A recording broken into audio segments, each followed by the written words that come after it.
What up, football fans all over the world? It's your boy, Mac the Giants fan, here with my guy, the super dope co-host, Adam Costas. You all know what time it is. It's time for that real deal NFC East round up. Punch that intro.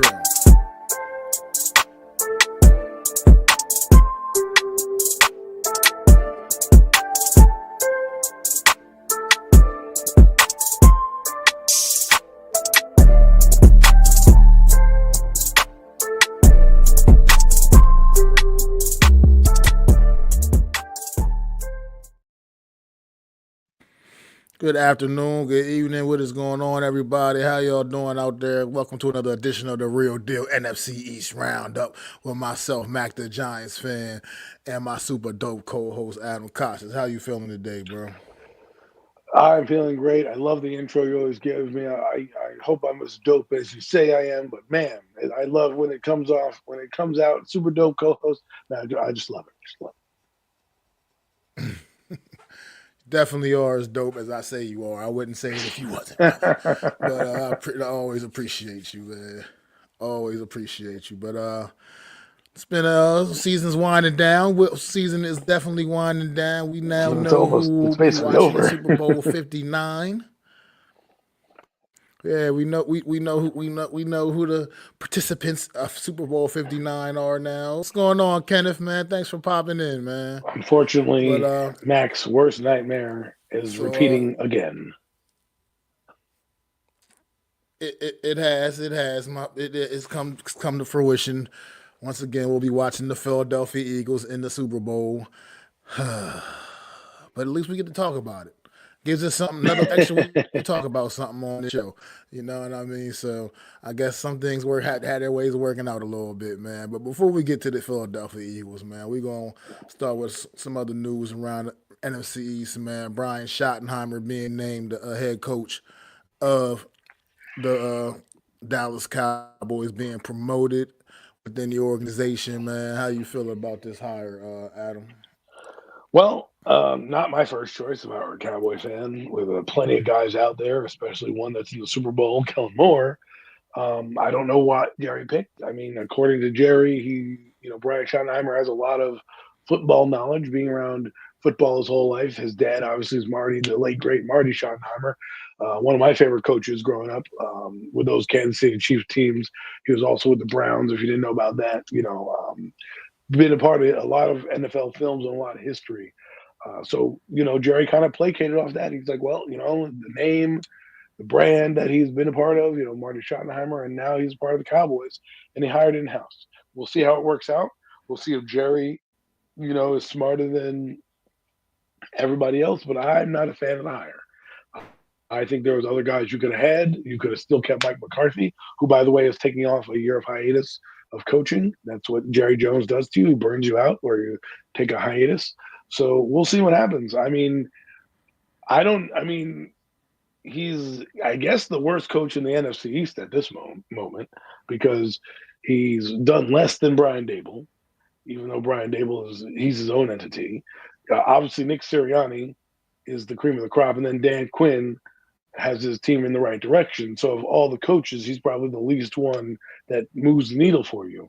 However, maybe the familiarity of him being a part of the team, and he's somewhat of an offensive guy. You can kind of keep the same offensive consistency. He didn't really call plays last year because he was just on the offensive side. So I don't know what he'll be, and his staff.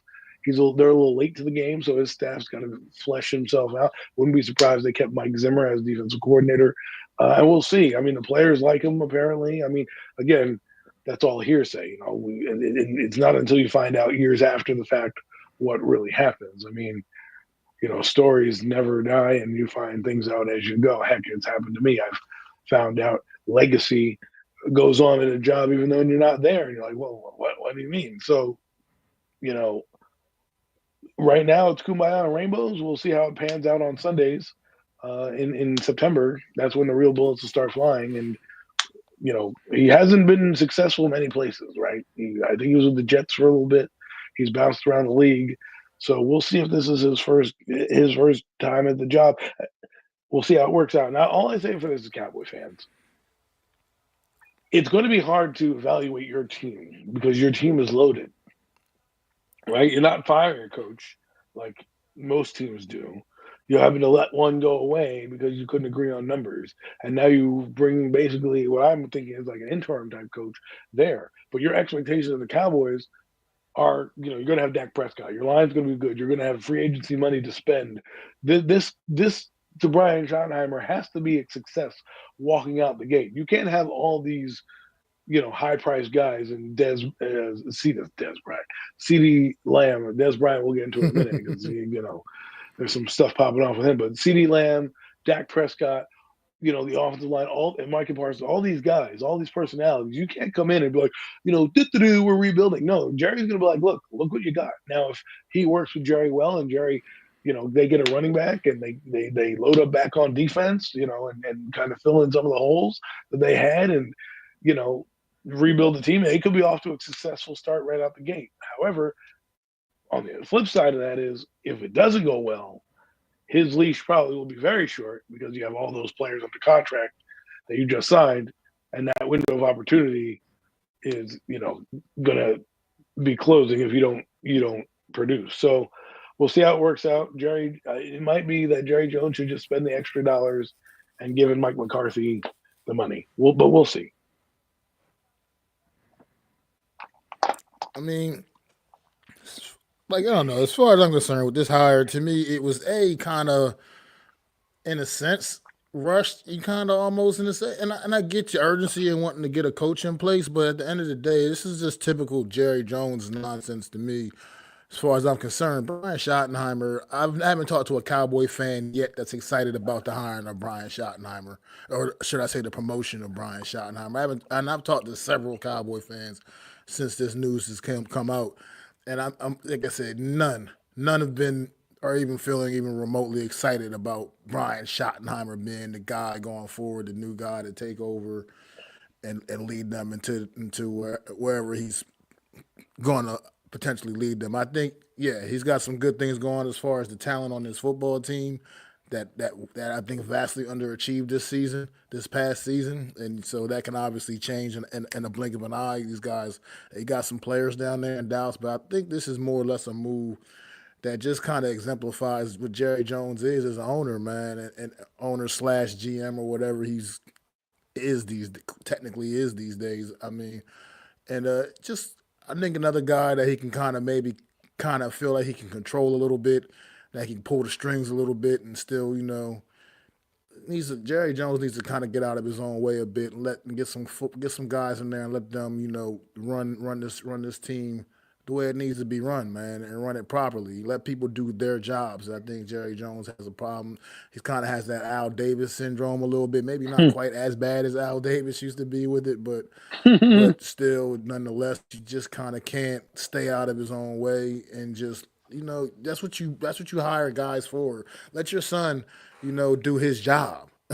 Allow that to happen, and maybe you can see some things start to bloom a little bit with this Cowboy, because look at this Cowboy team. Like you said, there's just too much talent on this football team for them to had the season that they had this past year. Man, that's not acceptable with the roster that's set up the way their roster is set up. So I think this is just kind of one of those moves, man, where he just wanted a guy like another puppet in there. Like you said, because this is like a move. Like you said, this is the type of guy Brian Schottenheimer, like you said, like an interim type of guy. Like a guy where you had to, get rid of your coach in the mid-season. Okay, you just Brian Schottenheimer, you're the interim coach for the rest of the season. That's what this is like to me. And I don't know, it's just weird. But also on the Cowboys front, man, they also Eberflus did not stay unemployed very long. Eberflus, they brought in as their Matt Eberflus brought in as the defensive coordinator. How do you feel about that? What do you think he can do with this Cowboy defense? So that's confirmed that he's in? That he's confirmed that he's on the staff? I thought it was. Let me double check. I mean, either way, we can still talk about it. I just don't want to say that he's hired a person and then he's good? Yeah. All right, well, I think Yeah, Eberflus yeah. was a good defensive coordinator, right? So that wasn't the issue with the Bears. Bears weren't a bad defense. I think that might save Brian Schottenheimer, right? Getting a guy like that, what's up, no Mets? Getting a guy like Eberflus, who everybody has a bad taste in their mouth with coaches, right? Oh, he was a bad coach, but he's a defensive coordinator. He wasn't that successful in Chicago, and then things happen where you aren't successful in certain times. Maybe he makes his Cowboy team successful and go on to be a head coach somewhere else, like Dan Quinn was.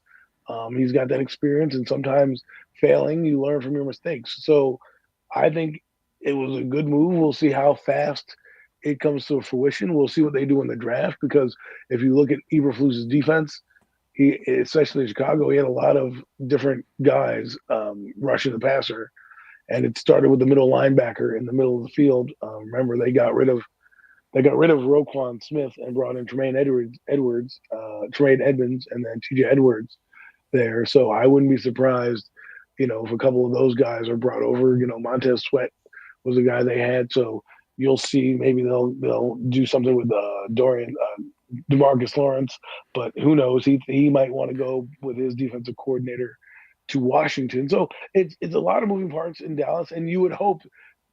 Here's the thing about Eberflus as well that people aren't talking about.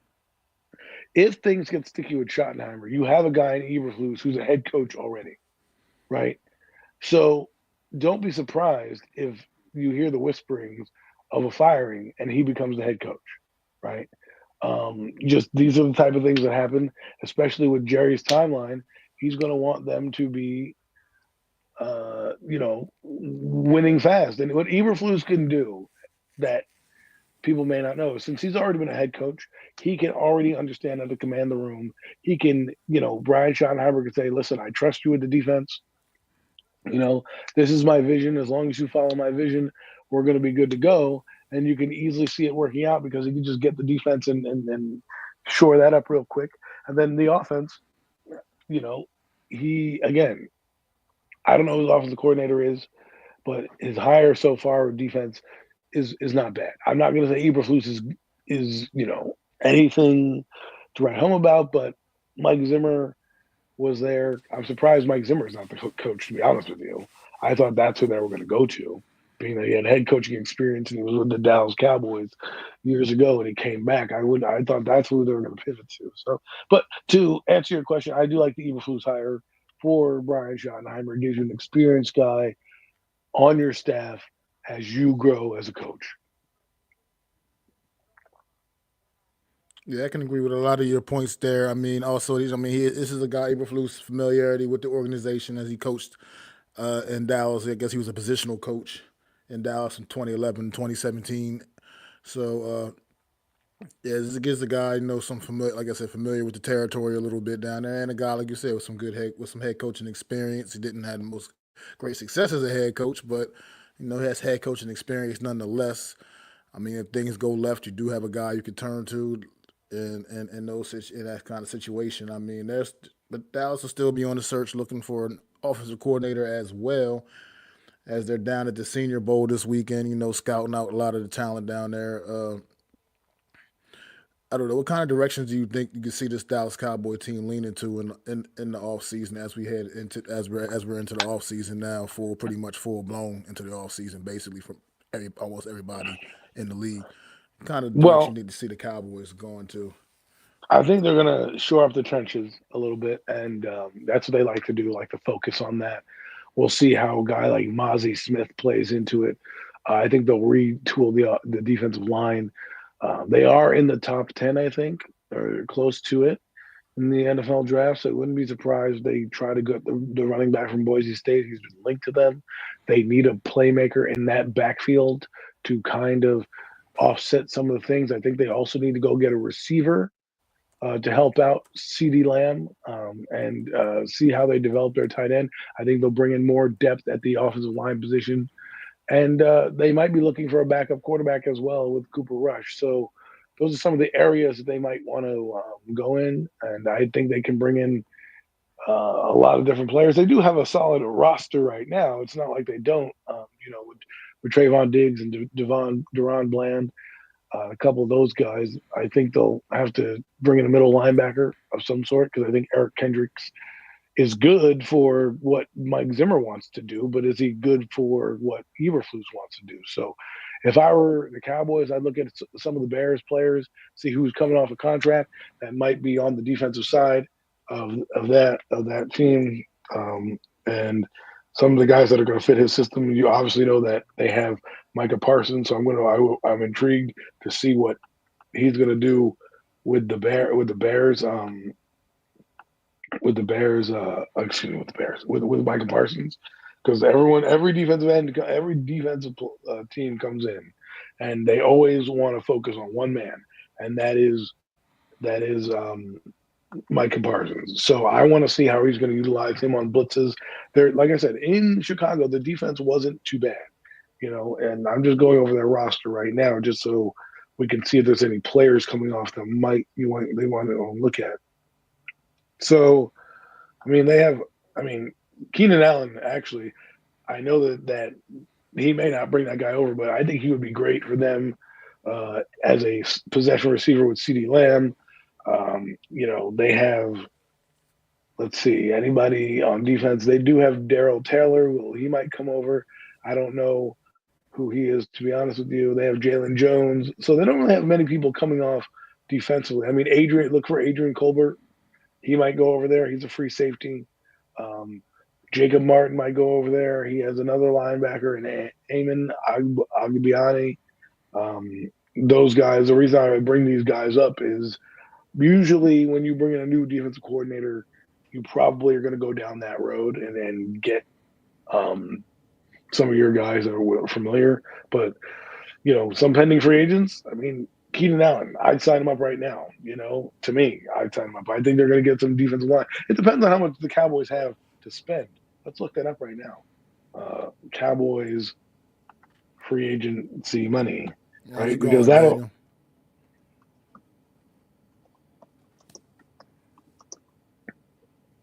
free agency 2025. Let's see. Cap. So the cap space for the Cowboys right now is, let's look at it. The current cap space, I guess, is, I mean, they did spend a lot of money with Des Bryant, but right now they're actually not in good cap. They have dead cap of $9 million, so they're probably going to cut some players here and rejigger everything like that. Dak Prescott, is taking up a lot of the cap space. So, we'll see how that happens. DeMarcus Lawrence, he might be a cap casualty. He's got $8 million in the books. You have Donovan Wilson. He's a guy that if they cut, they would save some money. So I mean, they have a lot of guys on cap space that they need to work out. And it says right here they have dead cap of $9 million, which is 13th, which means they don't have much money to spend in free agency. So I think they're going to build a lot of their players in the draft, right? So let's get a better number. But like guys like Zeke Elliott, they're going to need a running back. Let's be honest. I don't know if how good Rico Dowdle is, but I think a corner might be in the play as well to have some depth. A lot of the issues the Cowboys had were defensively they were undermanned by injuries, and then offensively they got in a rut because they didn't really have a running back. So I think they're going to address those two needs real quick. Yeah, Cowboys. They are picking number 12 in the draft. They're sitting at number 12 right now. And I haven't really looked at too many mock drafts yet. A couple of ones that have been released already I've seen, and pretty much they're sticking with the same standard ones I've seen thus far. Like you mentioned already, Cowboys Ashton Jeanty seems to be a guy that looks like that people seem will fit in perfectly with this Dallas Cowboy football team. I think that would address a major need. This was, I think, clearly falling away. It was the biggest weakness of this football team of this season. It was one of the things that definitely did holding them back was their inability to put together a consistent run game. So I would think they would definitely be really looking heavy at the running back position in this draft, and there's definitely none better than right there at the top of the draft, right there, Ashton Genty. If they want to go and take it and pull the trigger right then and there, I wouldn't blame them because it just really. I mean, you look around the board, you got Dak, you got C.D. Lamb, and you got a couple other decent receivers as well. You pretty, okay at tight end as well. I mean, offensively, you're pretty okay. You were pretty okay everywhere except for that running back position. That was just the one thing that was holding this team back. I mean, offensively, big time. You were so one dimensional because they could not put together a good, consistent run game to save their lives ever. I mean, Rico Dowd, he had some moments, as the season progressed and went on, but at the end of the day, I mean, I think we all can agree that I think Rico Dowd is pretty much a complimentary type of guy. They need to look for that home run hitter, that stud. And right now, I mean, like I said, from what I'm seeing, this is mock drafts don't really mean a whole lot. They don't mean anything to just people, making estimations, making guesses. But Ashton Genty is right now looking like he's being mocked pretty heavy to the Dallas Cowboys as of right now. And I think makes sense. Everything about that would make sense if I'm a Dallas Cowboys fan. If I'm working for the Dallas Cowboys organization, that would be a guy that would be very high on my draft board because it definitely addresses a major position of need for this football team. I mean, and as far as everything else, I mean, just like any other team, man. I mean, you're looking to build the depth up. Like I said, I hate to always refer to these guys when I talk about depth and things, but the Philadelphia Eagles, man. Look at what they do and look how they've built their roster. Like I said, when guys go down, people can just fill in and it's almost seamless. I mean, sure, if Saquon Barkley were to go down, Kenneth Gainwell, he's not Saquon Barkley, but he's still a pretty good back that can come in and still be effective and get the job done and do what you need to do. And just the injuries the Eagles have had all across their offensive line, and yet still managed to have one of the best O lines in football. I mean, they just had Jason Kelsey just retire this past season, and look, just no problems. Just come on in. They got Cam Jurgens, whatever. Just no problem. I mean, this is what it's really. This is where you really make it, man. It's filling out your roster, getting that depth build up. And I think the Cowboys are going to be looking serious, like you said, to do that across both lines. I mean, up front, it's NFC East division. You got to get pretty physical up front. You got to be able to be pretty physical up front. And I think they'll look to really bolster that up throughout the course of this offseason. I haven't looked at too many of the prospects as of yet. I'll be starting to dig into a little bit more of that, but that's where it starts. It starts up front, man. It starts in the trenches, man. And I think you're going to see the Cowboys look to really boost and bolster that up as they got some formidable competition, man, between the Eagles and the Commanders in that division. And if the Giants can ever turn their thing around and get that together, the Cowboys have some formidable competition within this division, and so they'll have to work on some things and try to right the ship coming off a very disappointing year. What you got over here? No mess. Said that O-line will still provide highways for rushing lanes. Well, yeah, I mean, you just got to get the back in here. I think the one thing they regretted was as they were watching, and you can thank Derrick Henry and Saquon Barkley for reviving the running back market, is they didn't take a chance on one of those two big time free agents. So I don't know, there's not a running back that are of that ilk that is coming off the board in free agency that you can go, oh, that's a guy. But there's plenty of guys in this draft who can come in and help them, especially if you have a chance to get Genty. And I think he's an explosive guy that could change the dynamic of your offense. And really, because what happened last year and what seems to happen with Dak Prescott and the Cowboys is Dak Prescott's a solid thrower of the football. But when they overuse him is when they get into trouble, right? And he needs, and maybe Brian Sean and I will go back. to some of the strengths that help Dak. He needs a solid run game where he can thrive with the play action and throw the deep ball. His arm is very lively; he can still get the ball downfield. And right now, to me, that's what they're missing in the middle is a consistent tight end. They hadn't had one since Dalton Schultz. I mean, they left. They had Ferguson, but he hasn't done what they thought he was going to do. Right? They have CeeDee Lamb, like I said, but then who's the other guy on the opposite side of CeeDee Lamb? Right? Yeah, they have a Jalen Tolbert, but they really don't have a guy that can stand out. So in this draft, there's a couple guys that you could bring in, from Marquise Brown to, DeAndre Hopkins to Chris Godwin. There are guys that you could bring in at an inexpensive rate that can come in and help your offense automatically. Tight end wise, same thing. And I think, in the draft, now that they're 12 and they're going to be in the middle of every round now, right? And depending on where they finished. I don't know how many teams are tied with the same record, but they're going to fluctuate in every round depending on who has the same record, right? But mostly in the middle rounds. And what that means is you're going to get solid players across the board.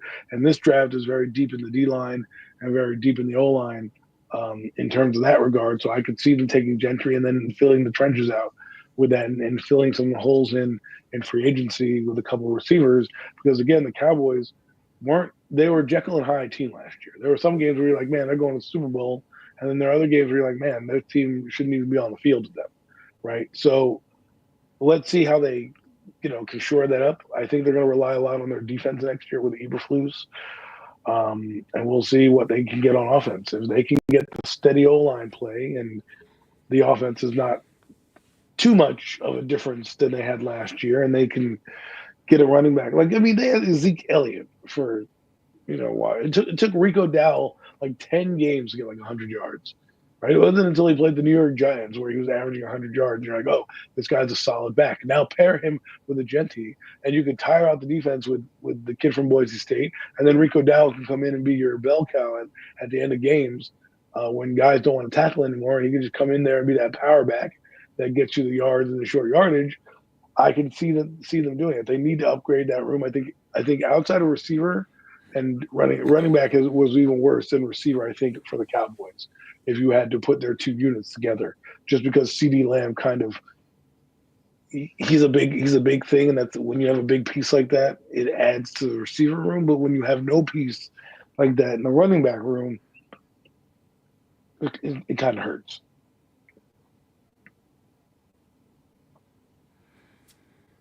Yeah, so that's going to be the Cowboys, man. I'm thinking, unless you got anything else you want to talk about with the Dallas Cowboys, Nah. we can get ready to move to let's move on to the New York Giants. Then let's talk about the Giants. Let's talk about them, man. Busy week for the New York Giants down to Mobile, Alabama at the Senior Bowl. I mean, look, they got some stuff going on. I guess they got some. They working down at the Senior Bowl, scouting and coaching. I mean, right now, Giants coaching staff. A lot of the members of the Giants coaching staff coaching one of the Senior Bowl teams. Yeah, Mike Kafka is the head coach on one of the teams. And there's a lot of Giant personnel there. Apparently, I've been watching. I didn't watch much this afternoon because I'm like, it's just practice. It gets repetitive after a while. But you saw a couple of their coaches there, so they have a large contingent down there. Yeah. Excuse me, I'm sorry, but just so they're out there looking. I'm looking at the quarterbacks. Jalen Milroe down there is down there playing, in the Senior Bowl on one of those squads. I hope they're really doing their work, doing their due diligence, and understanding the importance of. Let's backtrack. They were at the Shrine Bowl is happening tomorrow, and they are in love with Shedeur Sanders. So, they need to do their homework first on Shedeur, and then, in this Senior Bowl, like you said, figure out some guys, right? Jackson Dart is down there. He's learning. Dylan Gabriel is down there. There are guys that we know down here. And this is where you fall in love with guys. This is what we call the trial period, right? And I don't want to hear this year. This is what I don't want to hear about the Giants. The Giants don't pick a quarterback, or they go after some guy like Sam Darnold. Don't. You can miss me with that. If you like Jackson Dart and he checks all your boxes, and you need to take him at 3, by all means, take him at 3. Why? Because you can't worry about what the pundits are going to say or what this person's going to say. You got to worry about how you can make the New York Giants better. Yeah, I know there's people out there who always talk about the trenches. We get it. The O line wasn't as bad as it looked. It fell apart at the end due to injuries and lack of depth and just overall shitty philosophy on offense. But they put money and resources into it, so you can't keep blaming the O line for that. Well, what was the to me? I don't know about you, Mac, but the worst thing I saw on the field last year was the quarterback position. We had four different guys play quarterback, and we got worse. It can't get worse than Daniel Jones. It damn near was just as bad with Daniel Jones. Right, Drew Lock. While there was a game he won there and he threw for 300 yards, and blah blah blah. We had Tim Boyle out there, garbage. You had Tommy DeVito look like a shell of himself. Okay, the offense couldn't move. They scored 10 points a game. So this team needs a spark, and the fact that they're into Shedeur Sanders and one of the quarterbacks tells you all you need to know. On the flip side, if they go down to the Senior Bowl and Jackson Dart wows them and pushes, makes them second guess their decision on Sanders or whatnot, take him at 3. This team is walking away with the quarterback people in the first 2 rounds. Definitely more in the first round, less in the second. They might try to do that in the second, sneak a guy in here, but I don't think you can get cute. If you like Jalen Milroe, take him in the 3rd round. No one's going to care if this guy wins you a championship. Not one person. Well, yeah, I mean, they got some guys to look at down there at the Senior Bowl. You got talking about Raleigh Leonard down there, Dylan Gabriel, Jalen Milroe, obviously Jackson Dart. I mean, you got some guys to keep taking a look at. I mean, and really evaluate and see. I mean, you all know the story. Daniel Jones' year, you had the big was it the Senior Bowl where he made his little Yes. name for himself or Yes. whatever. He had a great week of practice and he played Senior relevant Bowl MVP. game and Giants fell in love with him and la da da da da da da da and all that stuff. But really just sink in and let you really try to evaluate these guys, man, and see because like I said, like you just said, I agree 1,000%. Nothing was worse than looking at the quarterback play of the New York Giants last season, in my opinion. Either that was that it was just at times it was vile. You almost wanted to just vomit looking at the screen, looking at the quarterback play because it was just that hideous for the New York Giants. And a change has to come, like you said, and you said it before, and I'm going to just go ahead and reiterate what you said. Even if you bring a guy in and it doesn't work out, you're still giving like the fans and everybody just some kind of hope that at least you're exploring the options and you're trying uh, genuinely trying to make a change here, man. Like, I mean, and granted, I know we keep harping on the quarterback position, but that's because it's so important and it's such a significant position and integral part to and every NFL team, every team, period. Not even just Right. NFL. Just quarterback is an important part of any football team at any level. But it's just the point that I understand. I'm not ridiculous. I know there's 1,000 other holes on this football team. There's other holes that need to be filled. I get it. There's other things that need to be addressed. But nothing is more important than addressing the quarterback position. It needs to be addressed first. It needs to be the priority. You got to get a guy in here. You got to get a couple of guys in here. You have to give this giant quarterback room credibility. You have to try to bring that back and restore order because it has zero credibility league And wide. No one fears the quarterbacks running out of the New York Giants locker room there are ever. none right now. No There one are even none right now. fears these guys. Like no one cares. So that it just needs to be addressed. And to your point, Mac, with the addressing of the quarterback, I know what if Shedeur Sanders drafted before pick 3? Should the Giants reach? I don't. It doesn't matter if they should reach, right? Because the thing is this: you could play games all you want, right? So let me ask you this, no Mets. We've tried everything under the sun. We've drafted this player, Kayvon Thibodeau, Evan Neal. You name position player, we've picked it. What we haven't picked is a quarterback in 6 years. And it's up to Brian Dable and Joe Shane to, especially Brian Dable, to be like, I like it Jackson Dart. He may be a second round grade. We don't want to risk getting him in the second round. Let's take him now. So it may be a reach, quote unquote, to you, but if this guy goes on and wins games, what does it matter? And the second thing is take a swing. At least you're like, oh, this is my guy. We'll ride with Jackson Dart. We may not like him. He may be awful. And then you wasted a third overall pick, but how many picks have we wasted?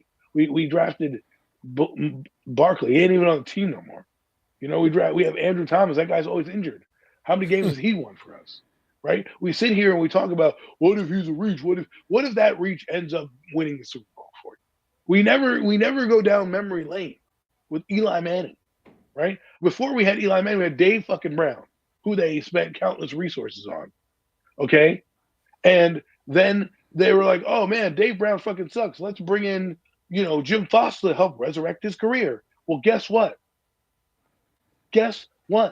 That didn't work out. So Jim Foster was like, get me somebody else. Oh, well, guess who's available? Kerry Collins. And he improved that guy so much so that he took us to the Super Bowl and to the playoffs in a couple of the seasons that he was here. Then Ernie Accorsi came here, and he said, you know what, Kerry, I like you, but I need to prepare for the future. So let me go up and get a quarterback. And he fell in love with Eli Manning after extensive scouting, not like full-blown love at the Senior Bowl, extensive scouting. And one of the things and Eli was the number one overall prospect, but not everybody thought he was the number one overall quarterback. Right? You had your flavors of the month like we do right now. We always have our fucking flavors, right? So here we are with Eli Manning. And what does he do?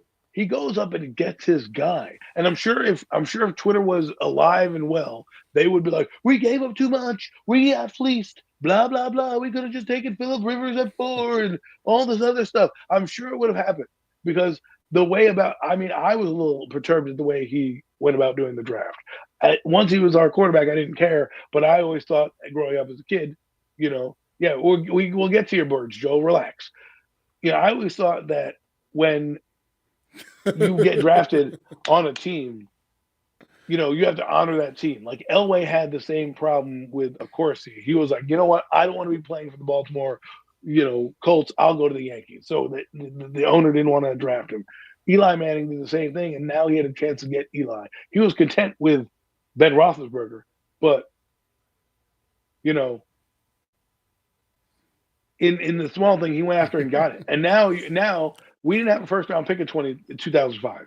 Did we not end up getting Corey Webster? Did we not end up getting, Justin Tuck? Did we not survive that 1 year that we had to give up some assets? It's the problem. And then we didn't. Then we were like, oh, we wanted to draft Herbert. Herbert went back. We didn't draft him. We wanted to get Darnold, but instead we wanted to run it back one more year with Eli Manning. So we got Barkley. Then the next year we reached for a quarterback. It's not about reaching for the quarterback. The idea was good. The keeping Daniel Jones longer than needing to was the issue. Had nothing to do with the prospect itself. Because honestly, the prospect, and Lance Zierlein said this, if you think that a quarterback's a second round pick, you might as well pick him in the first, right? So they picked Daniel Jones in the first round, right? Then instead of saying this guy stinks, let's move on from him, they doubled down on the stench and then never picked anybody behind him to groom, as many teams do. If you look at the 49ers, they drafted a third overall pick in Trey Lance, and it didn't work out. So they ended up taking a flyer on Brock Purdy, and they had Jimmy Garoppolo. When it didn't work out, they got rid of him, and now they have Brock Purdy. The Giants don't even have their Brock Purdy. They don't have a guy in here that they invested in that they took a flyer on. Nothing. An undrafted free agent is not taking a flyer on. An undrafted free agent is a guy who can pick and choose where he wants to go. That's not necessarily an investment. You didn't select him. You didn't say, hey, this is our guy. You took Brock. They took Brock Purdy with whatever reason they did, and he ends up being the starter. You look at the Cowboys. The Cowboys had Tony Romo. In the fourth round, a guy dropped to them, and they took a swing. We didn't do any of that. And half the guys I'm talking about are far better than Daniel Jones ever was. And the point is, the point that I'm trying to make here is that you call it a reach. I call it just take a swing. Not every swing is going to be a home run. Not every swing is going to be a grand slam. But a swing can be if you don't swing, it's even worse. If you look at your batter, right? We'll use Pete Alonso here. if Pete Alonso doesn't swing the bat for the Mets, they're not advancing in the playoffs. Okay, if he sits there in the crucial game in the wild card, and Mac I think knows what I'm talking about, he propelled them into the playoffs. Now, as you saw, Juan Soto was, as you saw, their bats cooled off. But Pete Alonso doesn't swing that bat, and he stands there looking. Mac's more angry at him than if he went down swinging, because at least you went down swinging. At least you had a chance at bat and you went after a pitch. I mean, we could argue whether the pitch was bad or whatever, blah blah blah, but you went after it. What I could not stand is him standing there and just looking at it. Right. So, absolutely. It's about, everyone's like, oh, take Hunter. We've already done that. We've taken Hunter. We've taken a Carter, Malik Neighbors, Evan Neal, Kayvon Thibodeau. What have those guys have done for us? Right? Evan Neal's a borderline bust right now. Kayvon Thibodeau is fighting with people on Twitter about their careers when he's done absolutely nothing. Okay, the only guy that we've struck gold on in the last 3 drafts is Malik Neighbors, who's going to the Pro Bowl. And you could argue that the top 3 picks in this year's draft are the best picks we've had in the entire 3 drafts we've gotten there. So, what turns your fortunes around the most? At quarterback, right? Here's what I'm going to say. Like you said, how do you know that guy's going to be there in the second round? How do you know that? You know that guy's going to be there in the first because you're at 1, 2, 3. You have to wait 30 something other picks to hope that your guy's there in the second round. That your guy's there. Okay, you guys come up with these fantasies where we'll just get him in the second round, like as if there's no other team in the NFL who might be looking at Jackson Dart. When you have the Raiders, you have the Jets, you have all these other fucking teams out there who might want to take a fucking quarterback. But we want to sit on our hands and knees and wait. And wait. Oh, we're waiting for the perfect prospect to come out. We're going to wait for Arch Manning, because he got the name Manning. Give me a break. This is what I can't stand about this fan base. We always do this to ourselves. We don't fucking just do what is right. We want to wait till the second round. So not many second round quarterbacks have done well. Yeah, you have Jalen Hurst. Not many others. Maybe Drew Brees, but there's not that many guys that are there. And Jackson Dart at 3 is more of an investment than a Jackson Dart at 2. Just take the guy when he's there. If you fall in love with him, no one's going to care if he's a reach. The only people who care about is a reach are you fans who are just throwing out that word reach. Look, the New York Giants have backed themselves into a corner, man.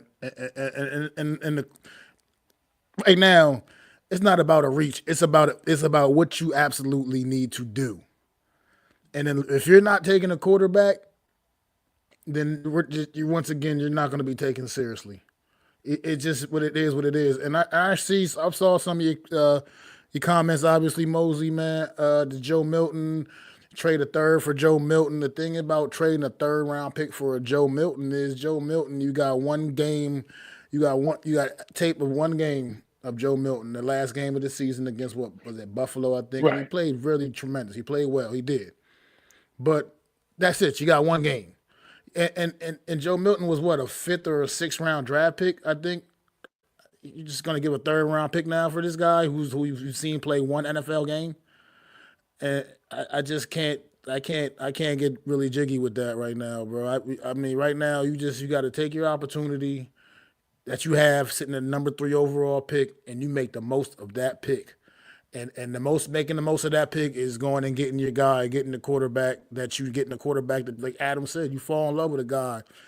You can, I agree, you can't just go waiting around, man. You can't make excuses up in your own head. You now have put yourself in a situation where you can't afford to do that. You can't afford to roll that dice. You can't gamble.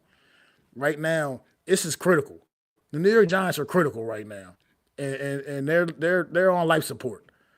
I personally haven't seen this organization this low my entire life. Not like they are right now. This organization is on life support, man. You got to breathe some life back into this organization, and that's going to start getting a quarterback in there. But those weren't the plans, okay? I get it. No. I'm addressing this guy mostly because that wasn't the plan. Tony Romo, Dak Prescott was not the plan. Tony Romo was. They just drafted a guy and took swings. That's the whole point.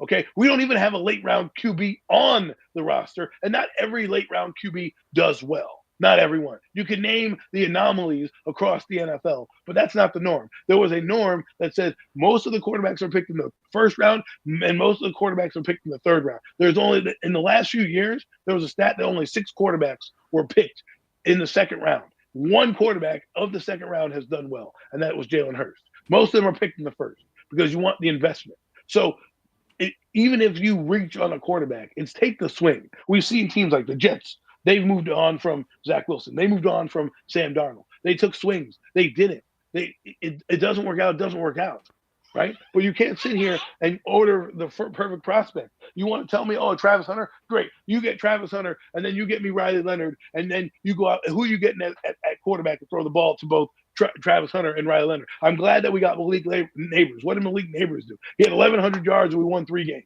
We won 3 games because arguably we had the worst quarterback room in the game. We lost to the Carolina Panthers last year. The Carolina Panthers. And their quarterback was benched during the year, and he showed some promise, so he's back. The whole point of the argument is about investment. You people getting caught up in superstars, this and that and this, and you guys want any fucking turd quarterback that's out there. That's not how this is supposed to work. Yes, I can get Jalen Milroe in the second round, but does Jalen Milroe save my job? No, it doesn't. It doesn't save my job. If he better be a hit, because if he's not, they're going to be fired. Now, if they get Shedeur Sanders and in the first round or Jackson Dart and they invest, it may not save their job, but it may at the end of the day, it may just because of the price tag. But people get so worried about the first round pick, you can cut the guy. It's a fucking rookie quarterback. Just move on. You know, that's all it has to do is you just move on. The problem is that we want to sit here and get the perfect prospect at the right time. Newsflash, folks, Arch Manning is not going to be picked by the New York Giants unless they absolutely tank next year, which they don't do. And even if he comes out. And that's on top of the other quarterbacks that need to come out. There's no perfect quarterback. And you can give me generational players. They've all over the place. We had Malik Neighbors. We had Barkley. What did that do for us? Not a damn thing. Not a damn thing. Well, you know what drafting that quarterback did for a team like, for instance, the Washington Commanders that we've talked about so much on this show over the course of this season? They went from having the number 2 overall pick in the draft to they'll be picking like around 28, 29 or whatever in this year's draft. Just played in the NFC Championship. Just played in the NFC Championship game. That's what drafting the quarterback did for that team. What about the Houston Texans? Texans. They did the same thing. They went from the number 2 overall pick to the postseason. And does it work every time? Joe Burrow in Cincinnati. Went to the Super Bowl 2 years after getting drafted. He was in the Super Bowl, had that team in the Super Bowl. Right. 2 years after being drafted. And they had a number 1 overall pick when they picked Joe Burrow. Justin Herbert. You gotta do it, man. Like, we want to talk about late round quarterbacks, right? But how many late round out quarterbacks? There. The facts are out there. How many late round quarterbacks were in the playoffs this year? How many? 2? Right? You had Russell Wilson, and I think it was Jalen Hurts. That's it. 2 out of the 8 teams that were in there, and now we have 1 going there that's a first round pick and a second round pick. Is it an anomaly? No. But when you look at the teams that those later round quarterbacks went on, they had an incumbent starter. The Giants have nobody. The Giants can't afford to be like, oh, let me wait till the second round to get a quarterback worth a damn. If they think Jackson Dart's going to be there and they don't know if he's going to be there in the second round, they can't just gamble on that because the Raiders need a quarterback, the Jets need a quarterback. There's tons of teams in this league that need a quarterback that are going to look at you and say, you know what? If you're not going to take him, we will. We will. And when Milroe blows up the combine, you know, and we're sitting there saying, oh, Milroe's a second round pick and Pittsburgh picks him in 25 or whatever they are, and we're sitting on our thumbs and we have to go pick, you know, Quinn Ewers because, you know, we're left with all the other shit. Because we wanted Travis Hunter, and then Quinn Ewers fails, and Travis Hunter is doing what Malik Neighbors is doing, and we waste another year of the superstar talent that we have because we didn't take the actual swing. Like, I get it. we're starved of quarterbacks. The Giants probably should draft 2 this year, to be honest with you. If you really want my honest opinion, they should take one early. They should take one Right late. there with you. I already told you how I felt about that. Absolutely. Why not? That's what I want to see happen in April. Is I want to see 2 quarterbacks get drafted by the New York Giants in April. Get that guy at 3, get another guy, whatever, 3rd, 4th, whatever round, but get another guy later on. We need to change the cycle here in New York. And right now, the quarterback, we haven't had a legitimate quarterback play since Eli retired. Eli may be going in the Hall of Fame next week. Okay. So let's come on. He might be. Let's break down some of these free agent quarterbacks here. Okay, free agent quarterbacks in 2025, right? They're ranking the top 50. Let me get the free agent quarterbacks because I want to make sure that I'm getting this right, just for you guys, so you can see the talent that we're dealing with right here. And there's not that much. So the top free agent quarterback in free agency right now is Sam Darnold.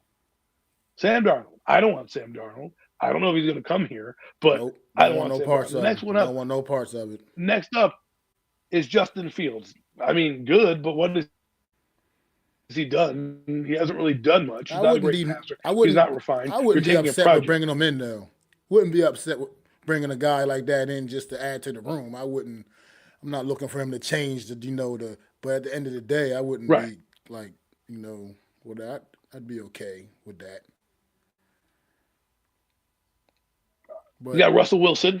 You got to get your Jameson Winston. Exactly. At the end of the day, I don't want a bridge guy and hope. Like that's what we're hoping. We're hoping we get a bridge guy and this. Just take a swing. Take a swing. And just if that means you take Shedeur at 3, or you have to trade up to get Shedeur at 1, or whatever the case may be, and I'll get into the assets in a minute because that pisses me off, that argument. But if you had to get him at 1 and you have a 3rd round, you have a 4th or 5th round pick and Dillon Gabriel sitting on the board, that's when you take Dillon Gabriel.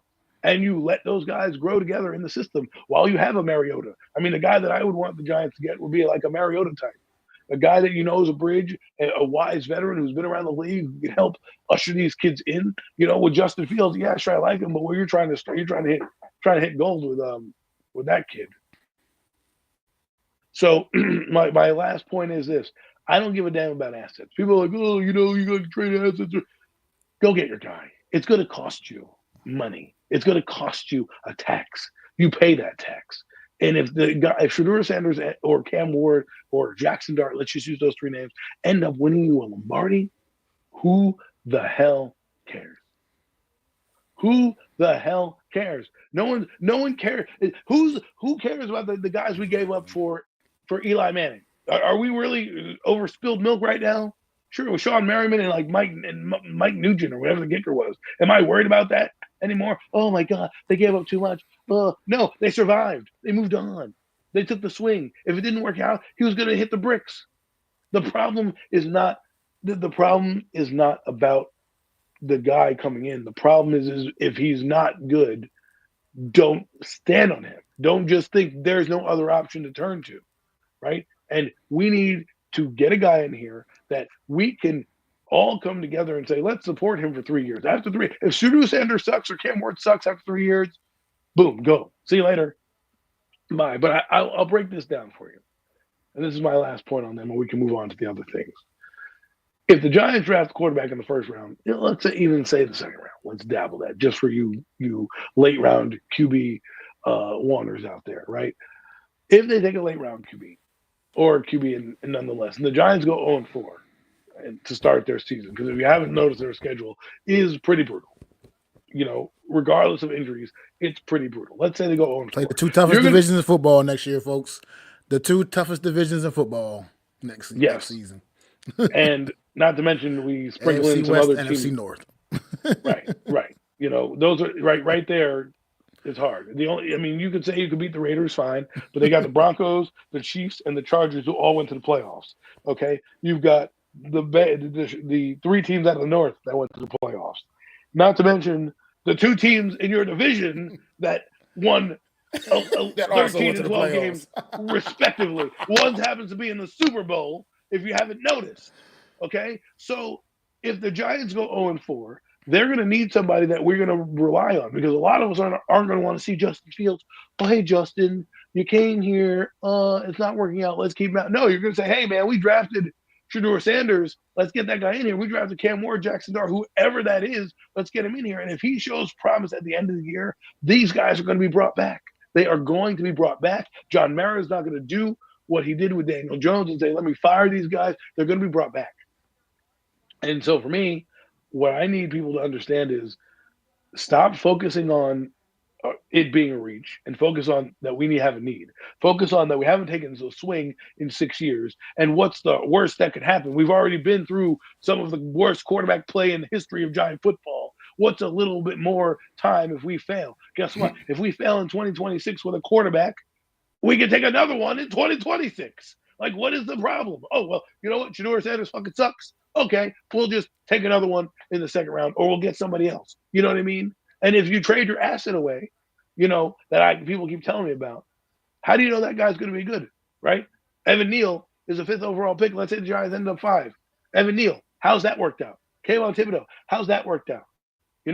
So before we sit there and worry about, assets and things like of players that we don't even have in our hands, players we have no idea what they're going to do. If you told me, don't give up Andrew Thomas, I could argue with that. Say, you know what, I agree with you. I could see your point about not giving Andrew Thomas. He's good, but you're like, let's not give up the first round pick in 2026. Why? Do you know who that's going to be? Do you know if that player is going to be any good? How do you know? You don't. You're banking on the fact that it's a first round pick. Ooh. So if you need to get a quarterback and you think you can get Shedeur Sanders and you need to give up your first round pick to Tennessee to go get him, then you say, fuck it. I'll do it. I'll give you 3. I'll give you 1 next year. I'll give you my 2 this year, and away you go. And you get Shedeur Sanders. And you make it work out. Absolutely, man. Absolutely. And yeah, I do agree. Like you said, back up there on top, Mosley up there, a little way back, man. It's a lot. It's a lot about a lot of hope right now, man. A lot of hope right now, and that's all we can go on right now. But right now, we hope. Myself as a Giants fan, at least I'll speak for myself. I hope the New York Giants can start doing some of the right things here, man. And it starts with the quarterback position, man. You hear it all day long. Quarterback most important position. Quarterback most important. Well, if it's the most important, then the New York Giants need to treat it as such. Then why they do have we not take the later treated it as such? Let's take the later round quarterback at the most important position. It's time for the New York Giants to take this process a little more serious and understand the mission, and it's getting somebody in place and filling that gap right there. All the other gaps this team has, let's start with filling that one first. How about that? Daniels. Let's just do that. Let's fill that one in first. Let's segue into the Commanders because they are, first off, I'm tired of talking about the Giants, but second off, they're the quintessential litmus test on why you do it, right? Because in your own division, a guy came, and I'm not saying this quarterback needs to come in and win, but if he breathes fresh air into your franchise and makes you breathe something other than the misery that we've had, why not? We talked about Jaden Daniels and the Commanders being 3rd place. We didn't think they'd win more than 6 damn games, okay?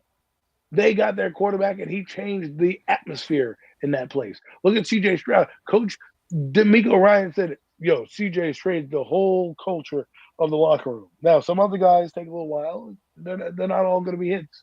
Anthony Richardson's still working itself out. But that's a story for another day. My point is, if I'm the Commanders, I'm excited about what I did. I have a quarterback I took a swing on. If he fucking failed, great. We would have taken a swing on another quarterback. But they didn't, and here they are. You can't. Scared money don't make money. Stop being scared. Absolutely. It is what it is, man. That's what you got to do. You got to make it happen. Speaking of the Commanders, they did have a game this past Sunday. They actually had a football game that no one would have expected to have them playing in. at the start of this year, but because of something of the moves they made this past off season, the team vastly improved and they found themselves in the NFC Championship game this past Sunday against the Philadelphia Eagles. Then it was a long afternoon for the Washington Commanders. This team, who highly overachieved all throughout the year, did come up on the short end of the stick here, but I saw a lot of those guys, and you get it I get it as competitors, had their heads down. They were, upset with the L, and then of course you're going to be upset after a game, after losing a game, regardless, especially one as important as that one. But this Washington Commander team has no reason to lower their heads. This team, like I said, overachieved big time this season, man, and did things that no one foresaw for them. They went much further than anybody thought. Went deep into the postseason, deep postseason run, and the future just looks really really bright for this Commander football team, man. But on Sunday they ran to a buzzsaw called the Philadelphia Eagles, and they played some uncharacteristic Commander football as well. I mean, a lot of mistakes, a lot of miscues. The turnovers were shocking to me in this football game. The Killer. fumbles, and the Killer. Eagles pretty much cashed in on every single one of them. I mean, Eagles cashed in on every single one of those turnovers, man, and it was the difference in the game. To be quite frank, the Washington was just playing sloppy, turning the ball over all crazy, and then the Eagles were just taking advantage of it. Ran up 55 points on them, 6 rushing touchdowns, I believe it was in this game. I mean, Saquon had 3, and Jalen Hurts had added another 3 as well. I mean, this was just it got tough, man. It got tough for after a while. I was like, I felt bad for Washington, man, a little bit because they had such a great year for it to end on that note. But they still had off to that young team, man. They had a great season, man. I don't you want to talk about the game a little bit, Adam. What you takes from the game on Sunday? Well, I picked the Commanders to win, and they got a little humbled on Sunday afternoon because of a few things that you said. They uncharacteristically turned the ball over. We said one of their keys to victory was not turn the ball over, and they did exactly that. 3 turnovers, fumbles here, fumbles there. They kind of got in the backfield a little bit. They couldn't make the deep plays that they needed to, and they couldn't bounce back. Remember, every game they had a chance to bounce back at some point, and they just could not. And the Eagles were just too much. That defense did what it needed to do, and sometimes you walk in and Big Brother, whips that ass, and that's what happens. And take it as a learning experience.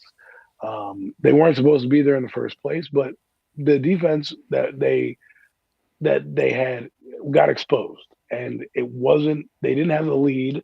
They didn't have the magic of Jaden Daniels in this game. They couldn't rely on a lot of the things that they relied on because the Eagles are a sound football team. I mean, the lack of tackling on Saquon Barkley's 67-yard touchdown run goes to show you exactly what happens. I mean, you can't give up those plays and expect to win a game. I mean, let's call a spade a spade.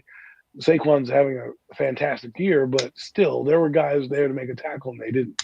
Now, granted, they blocked it up well, but a couple of the guys missed a tackle. He ran right through them, and then they're giving up runs left and right. They couldn't stop a nosebleed. They didn't get much pressure on Jalen Hurst, all right, who played a solid football game in the passing department, and their defense came through. You had Jordan Davis with a sack. You had number 42 Burks come through. You had Zach Bond, who they need to sign. That was all over the field, and their young cornerbacks made plays as well, right? And you're starting to see them grow in the back end. So you take it as a learning experience. The Eagles, I said this before and probably have to stick by it. I said they were one of the best teams, if not the best team in the NFC. It came to fruition, and we'll find out if they're going to be the best team in the NFL in 2 weeks. They have the defense to do it. They have the run game to do it. It will basically be about what Spagnuolo does in that A-gap pressure. I think their offensive line's a little banged up. We'll see if they get guys back. And that really messed with them a little bit in the game. But I don't think that they had Deron Payne. I think it would have been worse if they had Deron Payne in the game, but they didn't. But Cam Jurgens still came in and played admirably. But on the other end, the Commanders lost a guy, and they dominated up front. They could not stop Jordan Davis. They couldn't stop Jalen Carter. And these are the type of things that happen. And again, a growing experience for a team that wasn't supposed to be there. I don't like to give out participation trophies, but if you're looking at it at the grand scheme of things, they had a good year. And hats off to having a good year. Did it culminate in a Super Bowl? No. Did you end up exceeding expectations? Sure. But we'll see what happens. Now, the Eagles, they're pretty good, man. I don't know. Mac doesn't want to give him any credit. I know, and I'm sure it's eating him up inside that this outcome is happening. I mean, it's eating me up inside as well. But the Eagles have been good for the last 4 years. Let's be honest. They've been pretty good. They've been to the playoffs and 2 Super Bowl appearances. Here's my take. I was gonna say, here's my thing with this. Between this Eagle, the Commanders came in, they caught this Philadelphia Eagle team, and the Eagles happened to go out there Sunday and probably put together the best game I've seen them play, complete game I've seen them play this entire season. They just happened to catch the Eagles on that week. I mean, look, they went out there, they got the Eagles, the passing game was clicking, the run game was clicking, just the special teams clicking, the defense was out of its mind on Sunday for the Philadelphia Eagles. I mean, they caught this Philadelphia Eagle team on the absolute wrong day for sure. You know what I mean? The Eagles, they went in there with a plan, and they were not going to be denied. And look, I don't like admitting how good the Eagles are, but damn it, they are good. And they showed exactly how good they were, and they proved that in every facet of that game on Sunday. They went out there and dominated. I mean, the season that the linebacker is having on the Eagles, what's his name, Zach Bond or whatever his name is? Yes, Zach Bond. Who is that? I didn't even know who that guy was before this season started. I didn't even know who he was. Did. But he even heard of him before this season started. I wasn't even familiar with the guy before this season started. And I mean, the year he's had, and look, I've been a little tough on this Eagle defense all season, as Adam knows. But what I saw Sunday, I mean, it doesn't get much more legit than that. I mean, that, like I said, this Washington Commander team, the one thing that's been holding them down and keeping them in a lot of these games as well is the lack of mistakes that they make. They don't make usually those mistakes that cost them football games. And the Eagles forced a lot of uncharacteristic mistakes for this Washington Commander team.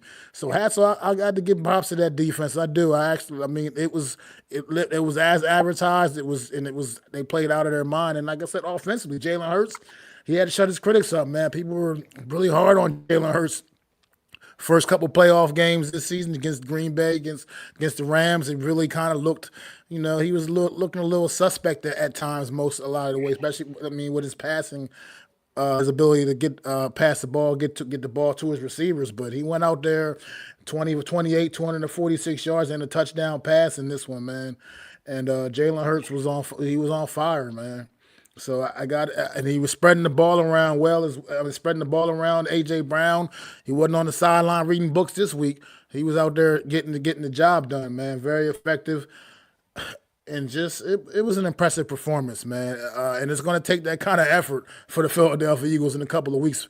Believe that. It's going to take that same kind of effort. So I'm going to look forward to breaking that one down next week. We want to wait till next week to break that one down, folks. Spoiler alert, it's not happening this week. We got another week. To talk about it. So we'll be doing that next week. But this Eagle team was definitely impressive, man, on Sunday, and it's the most impressive I've seen them look this entire season. So if they're going to come out and be like that, that's a scary situation to deal with. I have to admit, man. If they come out and bring that kind of effort in a couple of weeks down in New Orleans, man, it's going to be something. That's going to be something interesting to see, man. Because Saquon Barkley, look, for what it's worth, and a lot of Giants, I might be in a very small minority. I still love Saquon Barkley. I'm not going to stop being a fan of Saquon Barkley personally. I love the player that he is. I love everything he represents on and off the field. So I'm not going to just not be a fan of Saquon Barkley because he plays for the damn Eagles. I hate the uniform he wears on his back. But but he deserves everything he's getting right now because you talk about a guy paying his dues, spending those first 6 years of his career in New York, playing for the lowly Giants and dealing with everything he had to deal with. Nobody deserves this more than Saquon Barkley right now, man. So hats off to him, and I'm happy he gets an opportunity that he most definitely deserves, man. Because a lot of great players like him in his situation, man, just don't get the opportunity. They just, I mean, you can go back in history, look at the Barry Sanders. Barry Sanders retired prematurely just because he knew he was in a no-win situation.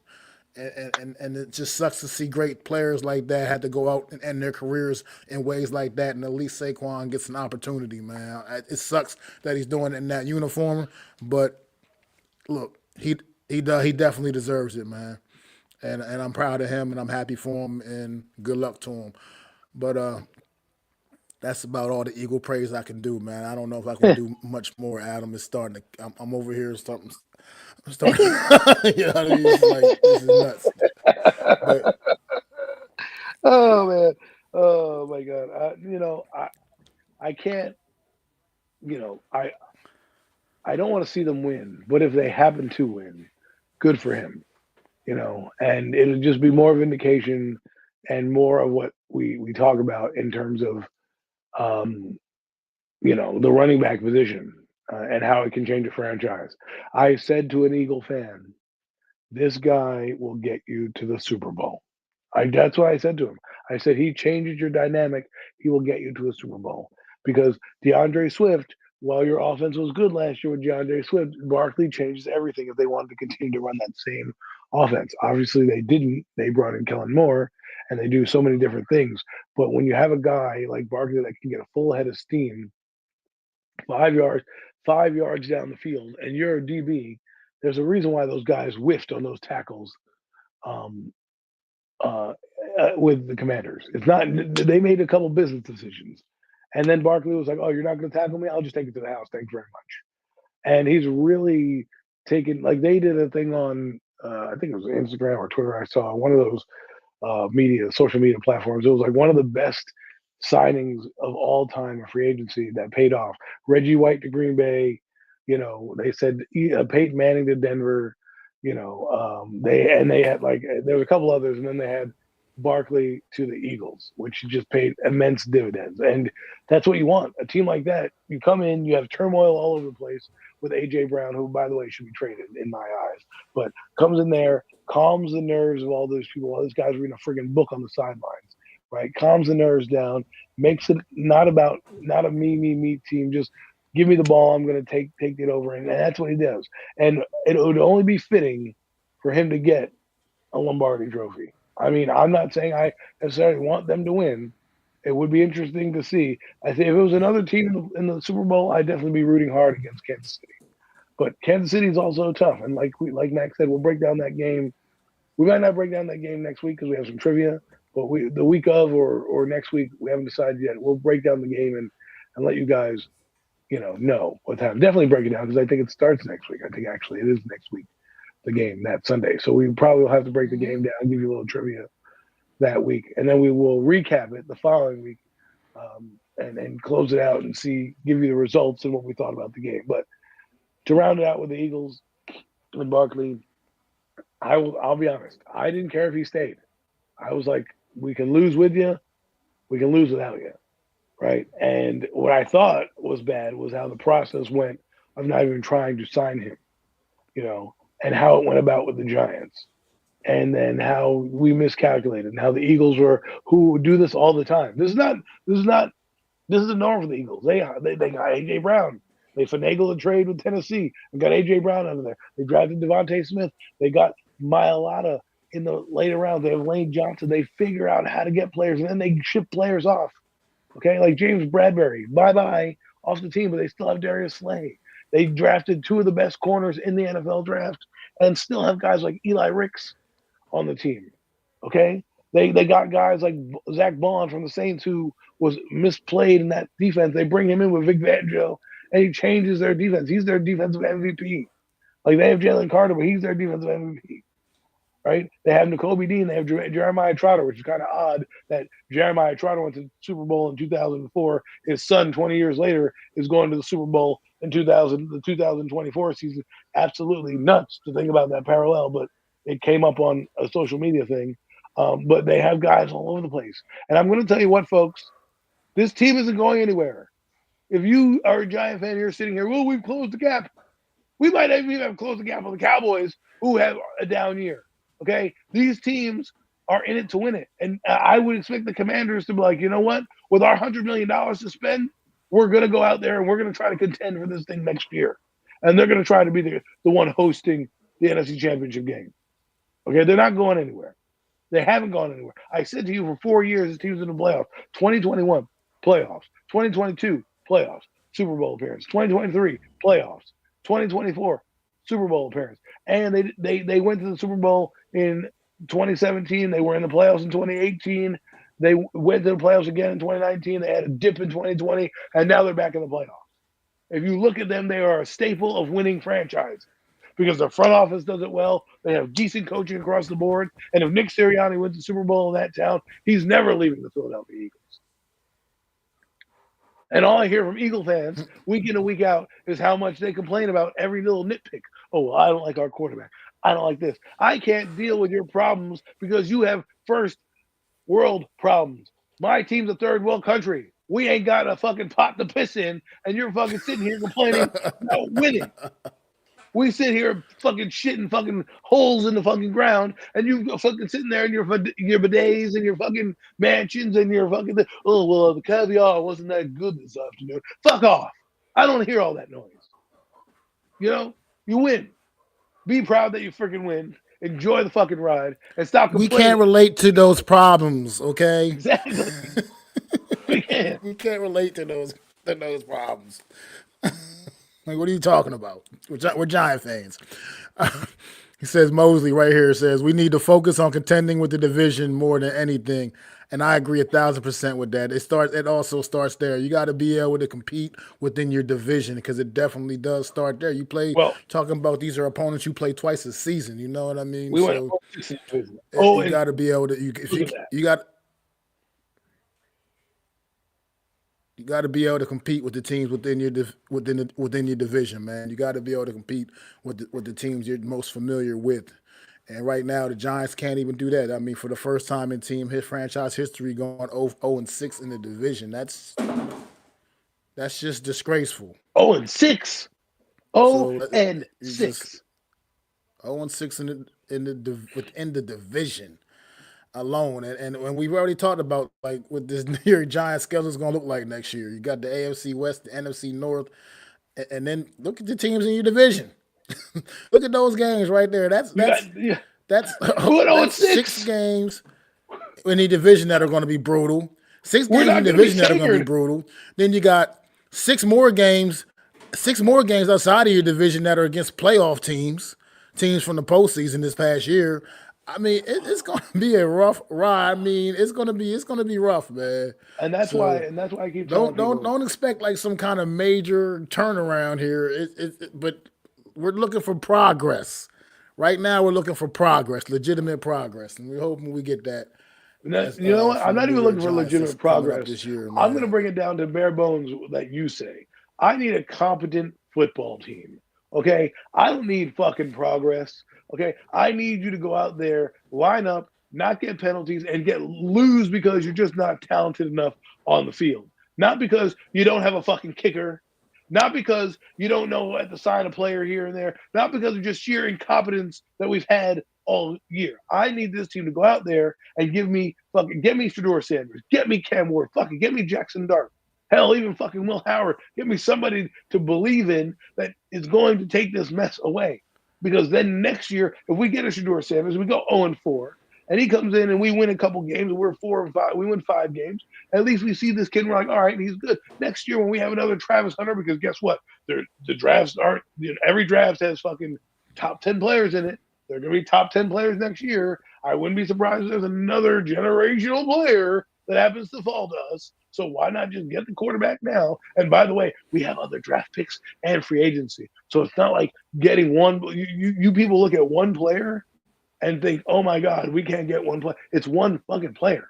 It's a quarterback. We still have 6 or 7 other draft picks, and we still have free agency to fill out the roster. But you can't be scared of one player, of one position that absolutely needs help. It's like you needing a roof on your house, and you're like, you know what? I'm going to change the windows. Like, you have holes in your roof. You don't even have a roof at this point. Like, we haven't even signed Tommy DeVito. He's an exclusive rights free agent, which technically means he's going to come back, right? But he's not even on the roster yet. And do I want to trust the franchise with that guy? No. Do I want to go out and spend big money on Justin Fields or Marcus Mariota, or try to chase down and hope that Sam Darnold comes here? Which, by the way, I don't think he will. Because why the hell am I going to come back to a town that laughed at me, that told me I was seeing ghosts? So they're going to be bargain basement shopping people. And Joe Shane and Brian Dable know that their asses is on the line. And the only way to save their ass is to get a young quarterback in here that they can mold. And if they're giving play calling back up to Mike Kafka, guess who's going to be molding that quarterback? Brian fucking Dable and his Ozepic ass. He'll be there fucking going with the quarterback. He'll have no other way to do it. The Kafka, you're the assistant head coach. Run the fucking team meetings. I'm going to get Shedeur, Dart, Ward up to fucking speed. Because that's going to be what their babies are. You can't be worried about the fucking talent evaluators. Who gives a shit?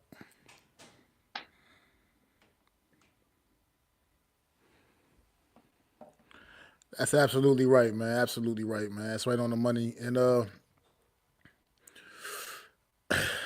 just do it. Just don't overthink it. Just don't fuck it up. Like I keep saying, just don't fuck it up, New York Giants. Just go do what you gotta do, man. I got to see where you're hiding. What's going on, man? Popping in here, poking his chest out a little bit. You know what I mean? I see you out there, man.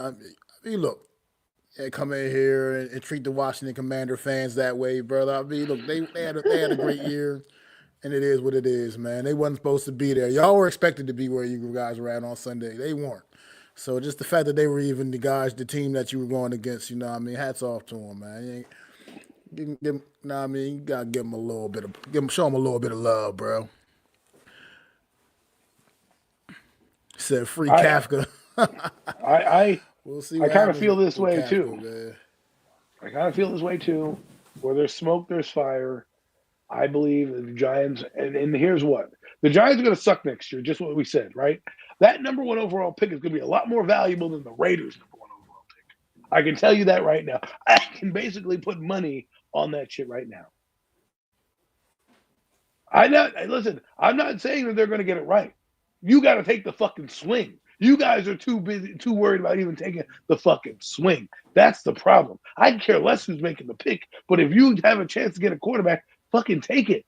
I'm not worried about the talent evaluators. They took Malik Neighbors last year. He went to the fucking Pro Bowl. Stop worrying about that. Just go get the fucking quarterback and get it done. And if they fucking fail, they'll get another fucking guy in here. You know, the ball on what he looks for in a QB. You look for accuracy. It's leadership. It's accuracy, right? Guess what? You look for accuracy. Guess what? Fucking Shedeur Sanders' answer was when they asked him what will you bring to a team. He said winning. That was his answer. That's the guy I want on my team. You know what I mean? I want a guy that's good to say I'm bringing wins. Yep. Bringing W's. We don't know if that's true, but give him a goddamn chance. The kid he's flourished at Jackson State. He brought a Colorado program back to life. That Colorado program was dead and gone. Was dead and gone before Deion Sanders and Shedeur Sanders got there. And he brought that team and doubled their win total. Then he brought them to a bowl game. But everyone's mad because he didn't do good in the bowl game. Not every game you're going to play, that's good. And because we have Twitter and because we have social media, everything that we do, we scrutinize that much more. We can't let a guy have a bad game. We throw him out with the bathwater. You mean like Michael Penix didn't play so great in the national title game a couple of years ago? Right. Exactly. And I guess it affected his draft stock a little bit. Well, he can play in the NFL, folks. He's proved he can play in the league. So that's what it's all about, and that's what matters. That's what you're getting him for. It's not about what he did in one game in college. I mean, yes, it was an important game. I get it, but still. Even then, man. Stop trying to talk yourself out of doing what needs to be done. Exactly. See, no Mets, you're doing exactly what the Giants and the rest of these fan bases is doing, talking yourself out of getting a quarterback because you're worried about the person making the decision. Listen, I can be worried about the person on the other end of the explosive that's going to blow me up. I get it. I understand it's a volatile situation. But at the same time, I just got to take the fucking chance. Just fucking do it. And if it fails, all right, well, they're all fired anyways. And what does it fucking matter at that point? We've sat here for 6 seasons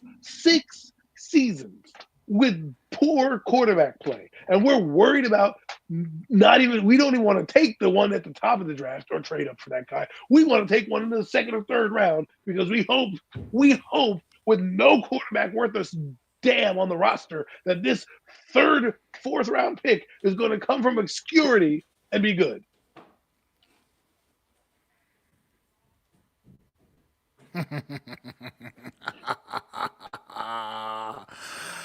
What's going on? All right, cool. I love it, man. Yes, we're aware how much the New York Giants suck right now. We are fully aware of that. Thank you for that. Thank you for your comments, sir. Hit I'm that like glad. button. I'm glad. Subscribe if you haven't already.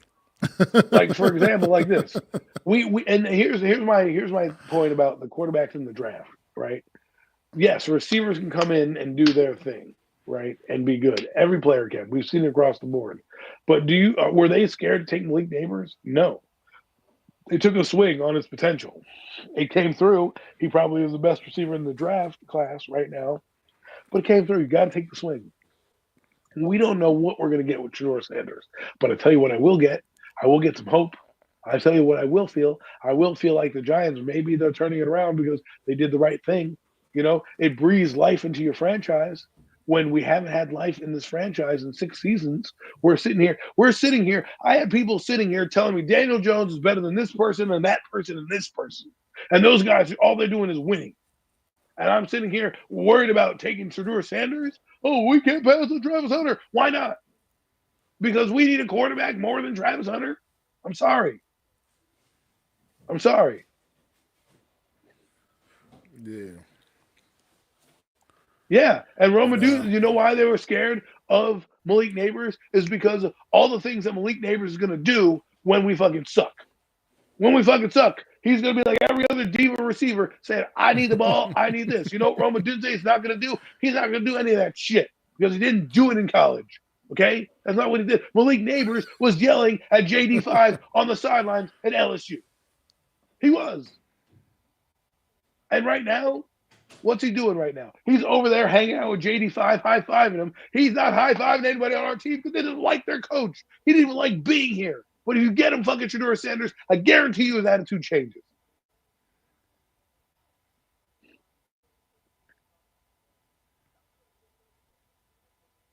Wow.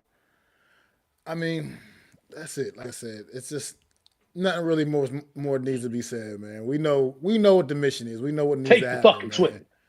And now it's just up to the New York Giants to pull the goddamn trigger. I wanted that trigger pulled last season. They did not pull the trigger.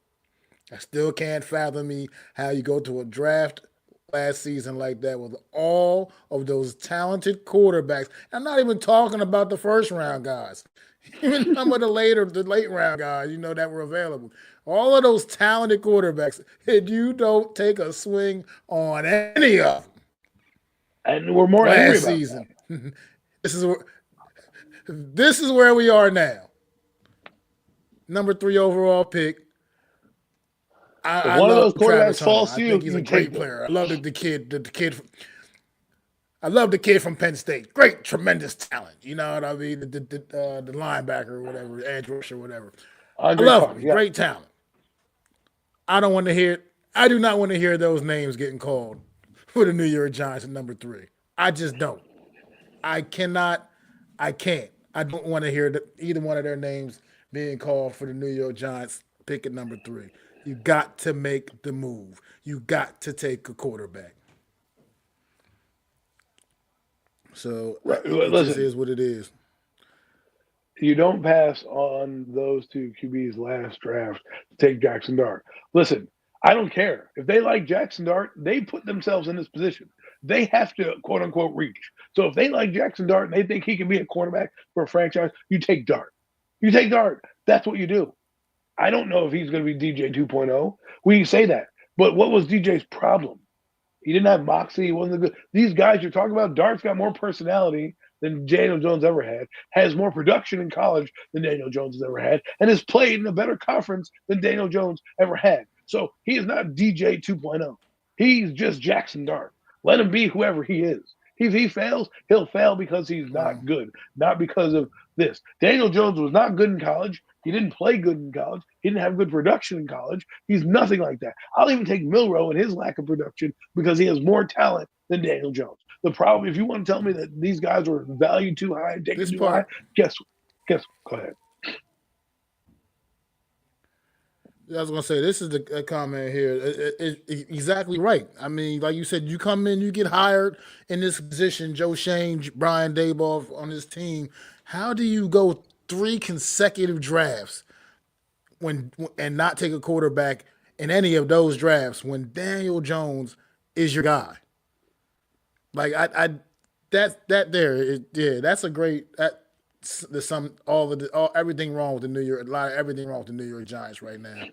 That just sums it all up. You can't compare the two people. That kind of just put a bow on that. One guy threw for 4,000 yards in the season in the SEC. Another guy threw for 2,800 yards in the ACC. Okay, you can tell me he's a one-read quarterback, and yes, maybe he is. But that's Brian Daboll to fix those problems, not mine. You don't have – there's plenty of receivers that don't run good route trees that still are productive, okay? Take a swing. DJ was our guy. Well, they re-signed him. That was clearly a wrong move. Well, that was clearly the wrong move. He's not on their team. He's not on their team now. Man, you have no choice. Yeah, I'm out of here.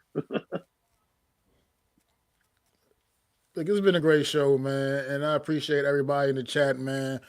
Appreciate all you guys coming through, showing love, pulling up, man, and make sure y'all hit that subscribe button, hit them likes, hit them thumbs up on my channel, Adam's channel, Hardcore Sports Network, man. Support everybody, support us all, please. We really appreciate it. Help our channels continue to grow. And we'll be back next Wednesday once again, man. Same time, 5:30 p.m. Eastern time, doing all about the Super Bowl next week, man. It's gonna be a lot of heavy Eagle talk. I'm gonna do some Super Bowl trivia, some fun stuff, a little bit of fun stuff too, man. Come through, pull up, and join us next Wednesday, man, for another edition of the Real Deal NFC East Roundup.